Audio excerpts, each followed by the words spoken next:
This is Stephen Frew. We're doing a series. It's a very exciting thing for me. You can imagine it's exciting for me because I'm an older guy. I'm really an older guy. I'm 87 years old. And I've been doing work like counseling and coaching and therapy all my life. And I'm taking this opportunity working with a graphic artist and designer, and now he's in a new video business, Rad Bosselman. I'm grateful for Rad for doing these for me and with me, and you'll have a way of contacting Rad if you want to use him as well for something similar in your own business or in your own life. We talked last time about change and the power of change and what's involved. And I wanted to talk this time about some of the specifics, because we always go towards specifics, right? I'll start, I don't know where I want to start, but I'll start with physicality. In a grown-up relationship, what happens is, and I have a grown-up relationship, I'm 35 years into this relationship with my life partner, and I think she is unusual and demanding and comforting and amazing in many, many ways, and I'm grateful for her. And so when we talk about change, feedback we get from other people is, well, Stephen, you and Lynn have a good relationship. You've been together a long time. That's kind of a cultural definition. Oh, you've been together 35 years. Good for you. Let's have an anniversary party. I'm not into anniversary parties. Screw that. I'm into loving, and I'm into being loved with her. So how does change show up? Change will show up for us in how we touch. It'll show up with not only, hi honey, I'm home, kiss, kiss. It'll show up when I'm talking about a particular difficult moment that day, and she walks by where I'm sitting and she kisses me on the cheek, gently. Now that is sexier and more intimate than going into the bedroom and turning it all on, because I can feel her presence and I can feel her genuine interest in what's going on. It shows up when I walk up, she's standing doing something, and I put my hand on her waist, or I put my hand on her shoulder and I give it a little squeeze.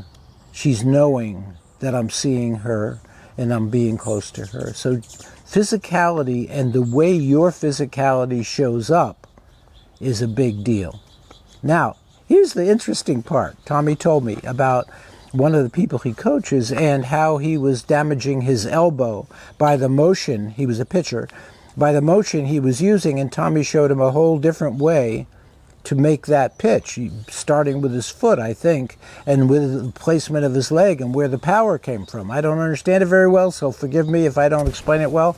But what happened is he took away the danger of injury, or at least the maximum danger of injury for that young man, by showing him a different way to move and a different way to connect, not only from the ball in his left hand, but down his arm, through his shoulder, down this side of his body, down his thigh and his knee, and he actually got more real, more in tune with the way his body wants to work.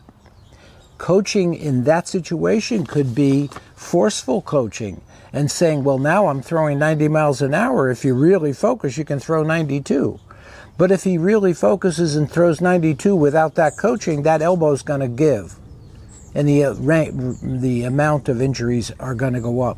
So you notice change if we notice physicality, if we notice what our body needs. Jack Nicholson, the actor, said the most important thing about preparing for a big part was to tune into the instrument. And he called the instrument, his body, the instrument. That was his contribution there. So physicality is awareness of your physicality and how you move, how you walk, how you eat, how you touch, how you lay down in bed at night, how you sit. All of those things. You know, we're not even supposed to sit with our legs crossed like that because it's something with circulation. So there's a lot there, and there's a lot of stuff written about it that you can check out. There's a book called The Body Knows the Score, or Keeps the Score. There's a lot of things you can do. You can call me and I'll give you more. But that's one of the ways you tune into change, and you anticipate and you provide a way for yourself to change into a more natural, more connected, more nuanced connection with your own inner spirit. The second thing is how we speak.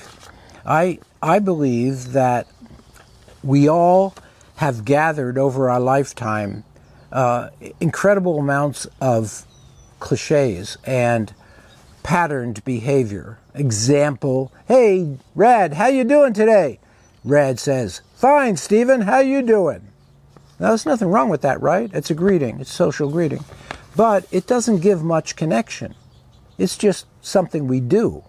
So if you look at what you bring to a relationship or what you bring to an activity such as coaching, such as athletics, you'll see that there's cliches in there, there's patterns in there that aren't necessarily true of you anymore. They may have been true of you 10 years ago, 5 years, even 5 weeks ago, but they're not true of you today.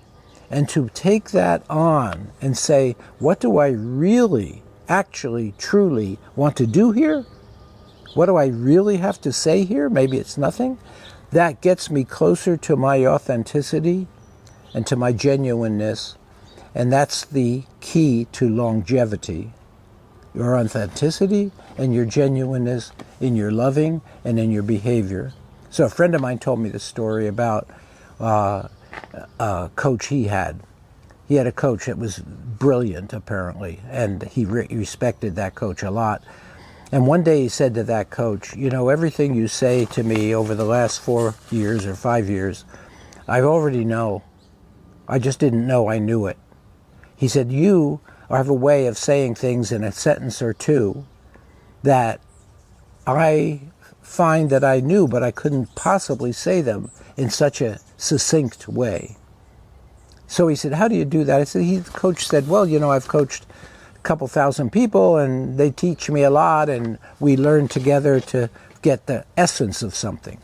So he says to his coach, because he knew this stuff, he was a restaurant owner, he knew this stuff. He said, "You know what? You are a bottle of cognac. You know how that works?" He said, "You fill this entire room with a wine and then you distill it." And he described the whole process of distillation. And when you get to the end, what you have is a bottle of cognac, which is worth $4, $5, $6, $10,000 because it's distilled. He said, your wisdom is distilled. And if you know that, then you can tune into that with the people that you're talking to, your partner or your athletic coach or whatever. The coach is also a distiller. He has something, he or she has something they've learned over thousands of hours. And now they're giving it in a sentence or in a movement. So understanding the distillation and the power of that is an important factor of your embracing change. Third thing, conflict. Conflict is a very important, very generous giver of wisdom. If you can do it right, if you can notice it, if you can break it down and listen to what's being said here and not be competing, not be antagonistic, not be passive, whatever your style is, to shove away conflict because you're afraid of conflict, because you're afraid of being who you really are. If you can embrace conflict, tuning into it, being curious with it, what is it you're really saying, being an active listener, if you can do that, you open yourself there also to the depths of changes that are positive and powerful for you. I hope that's clear enough. If it's not, give me a call or text me. We'll talk more about it. The next podcast, we're going to look at this and expand the idea of ongoing change and longevity in both in athletics and in intimate relationships. This is Stephen Frew. Thank you for listening.